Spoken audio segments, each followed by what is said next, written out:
Hey y'all, what's good, beautiful people? It's your girl Tay, and I'm here yet again with another update video. So definitely make sure you guys smash that like button, comment down below, subscribe, plus push your post notification bell button so that way anytime I upload a video, you will be notified. Happy Monday, you guys. Yeah, that's pretty much it on that. Happy Monday.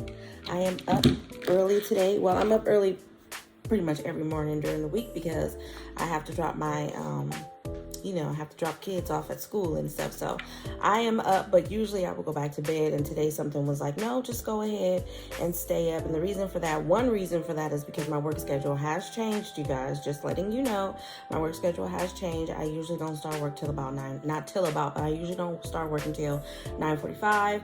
But we're getting ready to head into a hectic and chaotic season, which is the holiday season. And so my new shift will begin at 9:15. So I wanted to actually start doing these videos before work instead of trying to incorporate them some way, somehow into my work schedule, if that makes any sense. But anyways, let's jump right into the news, okay? So, our governor, Gavin Newsom, in the state of California, this pertains to everybody, though, says that he is not considering running for the president.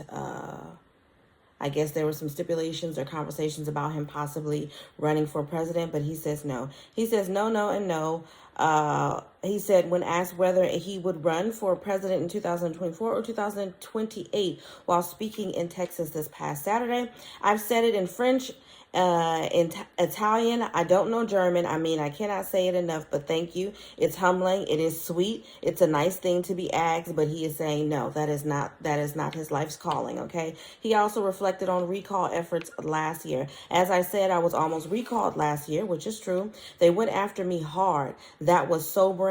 That wakes you up. How vulnerable and how fast this is, and how people come and go and people cut you off, he shared. Newsom is running for re-election to a second term as governor of California in November. California, what a gift. 40 million Americans strong. We talk about laboratories of democracy. We're able to scale ideas that have impact all across this country, around the world. I'm very proud of that privilege, and I don't take it for granted one day, he said. So he will not be running. For those of you guys who may have been wondering, he will not be running for president, but he will be running for governor for a second term in the state of California. I don't think he's doing a bad job. You guys already know how I feel about politicians as a whole. I think that there are more that they all could be doing. I'm not going to single any of them out except for those who I really feel have said or done some things, in which case should be singled out, okay? And I usually do that when that moment happens. But Governor Gavin Newsom, in my opinion, has made some very small human mistakes, and they did go after him pretty hard. And I feel like they're going to continue to go after people who they feel are doing what's in the best interest of the people. So a person who is seemingly coming off like they're going to be giving money back to the people, or making more programs for the people, or doing anything that's for the people that's going against what they want, they're going to go after hard. And so I feel like that's why they went after him. Did he make some mistakes? Yeah, but President Biden has made some mistakes. President Trump was a mistake, is a mistake. So with that being said, they're humans. That doesn't in no way, shape, or form justify some of the stuff that they have said or done, especially Trump. You guys know how I feel about him just as a human being. Doesn't even have anything to do. He should have never been president in the first place. I just don't understand that. I mean, I could be wrong, but I didn't see anything when I was trying to look up his past. I didn't see anything that would lead me to believe that he had any experience in politics. I know that he's a businessman, and I know that he's extremely wealthy, but why does wealth automatically put you in the bracket to being the president of the United States? And I think that he said some things that were ridiculous, and he's continuing to say things that are ridiculous. Case in point, Trump threatens to deport millions and millions of immigrants if re-elected. Okay, former President Donald Trump has suggested he will deport millions of immigrants if he is re-elected in 2024. During an interview with Fox News, he said he was asked how long it would take him to get things back to where you had left it where you had it when you left if he was elected president again. Very quickly, except for one thing, millions of people are in our country now that shouldn't be here. Many of them are prisoners, criminals, the former president replied. Would you deport them? The bad ones I will deport. Millions and millions of people have. I don't know how these articles sometimes drive me crazy. The bad ones I will report, he says. Millions and millions of people have. They are poisoning our country, I think is what it's supposed to say, because this is and that's what's throwing me off. But it's they are poisoning our country. They're poisoning. I'd like to be nice about it, replied Mr. Trump. The one-time president also said Venezuela was emptying their prisons without providing evidence. Yesterday, I heard that Venezuela is emptying their prisons out into the United States. Now, I wasn't that shocked because other countries have been doing it, and I've been reading about it and seeing it, he said. So I'm also surprised it took them so long. But Venezuela is emptying their prison population into the United States, going right through the border like nothing, he added. We're poisoning our country, and it's very hard to come back from that. The remarks come as Republican Florida Governor Ron DeSantis, seen as a possible rival of Mr. Trump, as he could announce plans for a presidential run for 2024, was sued for orchestrating the transport of nearly 50 mostly Venezuelan immigrants from Texas to Martha's Vineyard. So y'all let me know what you think about that. Here's what I'm going to say really quick about immigrants and things of that nature, and they're poisoning our country. I believe that there's enough criminals and there are plenty people in the United States of America already that's poisoning our country. We don't need to place that blame onto other people, and I think it's so easy to place the blame on other people just because you know that they're not from here. So that makes them automatic red flag. But here's the reality of the situation that I have been witnessing myself, and this is again why I say he was not qualified to be the president of the United States. I feel like you made it a point to purposely research people who are coming from other countries, but you're not researching the stuff that's going on right here, because even I have seen and read in the news without even looking for it. Prisons have been emptied. Prisoners are being released. And some of them don't have minor crimes. We're not talking about people who went to jail because they got caught smoking something. We're talking about people who were put in prison because they have a long history of sexual violence and things of that nature. People are more fearful.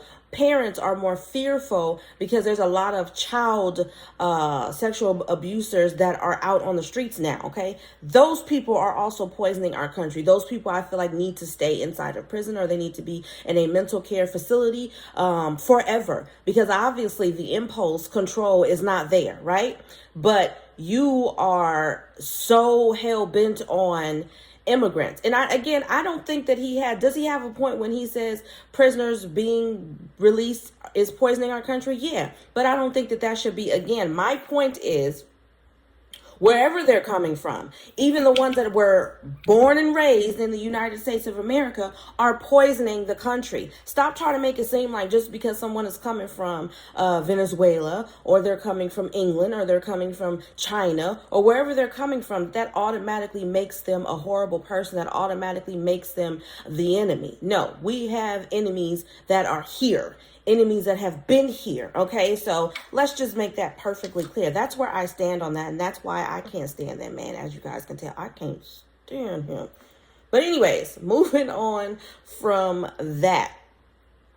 Let's talk about our current president, okay? Biden pledges to sign the rights for women to voluntarily terminate their pregnancy into law with 2 more Democratic senators. He says, I promise you. President Joe Biden this past Friday said he would sign legislation restoring women's reproductive rights to the state that they were before the Supreme Court overturned Roe versus Wade if voters elect 2 more Democrats to the United States Senate in November. If you give me 2 more senators in the United States Senate, I promise you, we're going to codify Roe and once again make Roe the law of the land, said Mr. Biden, who was addressing attendees at a Democratic National Committee event at the headquarters of the nation's largest teachers union, the National Education Association. Because of the Senate rule, which in practice require a 60-vote super majority to move most legislation, Democratic-sponsored bills to protect a woman's right to seek a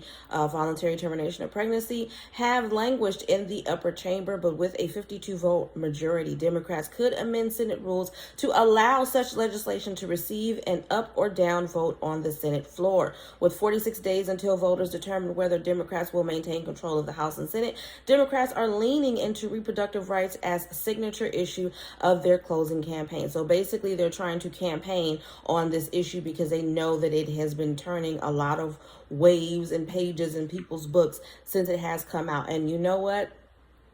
I'm going to keep saying it. Our body, our choice.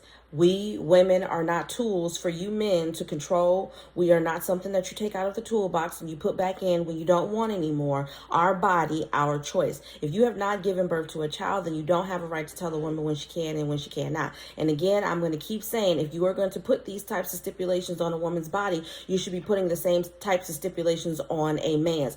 A man should be paying child support before the child is born. Stop giving them all of these excuses. They have to wait. You got to prove. Why does it have to be proven that they are the father of the child in the way that they're putting it? Now, I do understand you don't want a man. I wouldn't want to be paying on child support for a child that's not mine for years and years and years and years and years and years. But that's not always the case with every man. Even though there are some women out there that are trifling, that is not the case with every woman, and it is not the case with every man. Every man is not free and clear from taking care of responsibilities, yet it seems like there is no accountability from the United States of America when it comes to creating children. All of that responsibility falls on a woman. So women nowadays are expected to carry children, give birth to children without any say so. We cannot determine what is going to happen with our own body. Okay, I feel like this too. If you're going to say you must have this baby, then you need to be providing health care services for all pregnant women. And I'm not talking about Medi-Cal and sending them to the most cheapest, degrading and disgusting HMO plans that doesn't give them good quality of care. I mean, every woman should be treated like a queen when they are going to give birth. Every woman should have their own birthing suite when they are going to give birth. They should be allowed to stay in that hospital for 3 to 5 days if it is their choice. They should be fed 3 meals a day and not no BS from the cafeteria. I mean, come on, let's get real with it, because having a baby, it ain't called labor for a just because. It's not a tea party when you're giving birth to a baby. It's called labor, okay? So with that being said, with all of these stipulations that they want to put on a woman's body, I think that there need to be some more stipulations on a man too. I told you guys about a couple of them that were kind of floating around where they were saying that if a man should get a reversible vasectomy, is that what it's called? I think it's a reversible vasectomy done until they reach a certain status in their life. They don't have to be rich, but they have to be financially able enough to give birth to children. And I still think that yes, because it's a lot easier for a man to go through that procedure than it is for a woman to have her tubes tied or anything like that. Even that process is hard.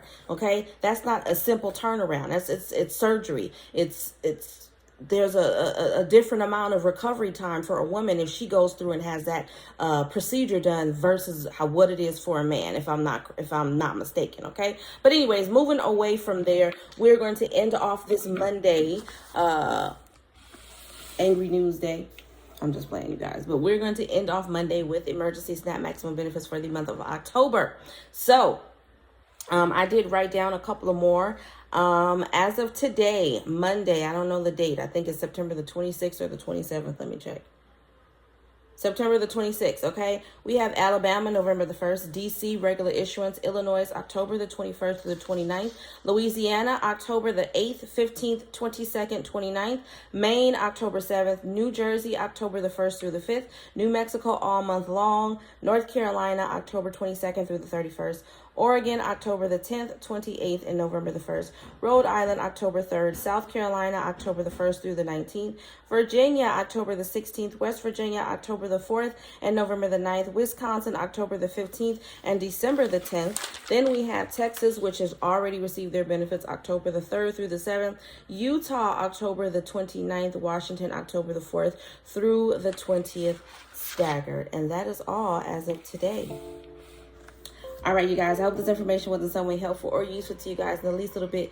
Do me a favor if you haven't already. Don't forget to smash that like button because it really does help to let YouTube know that you like what I'm doing and you want me to stick around. Let's drop some brown hearts down below. Let me know you made it all the way to the end of the video. And as always, I'm going to encourage you guys to check out the description box, as I will have some links for some of my favorite products and services, as well as a link for Amazon Prime, which you can get 30 days free on me. And as always, you guys, I'm going to say, remember to live, love, elevate, and I will definitely see you guys in the next video. Peace, y'all. Bye.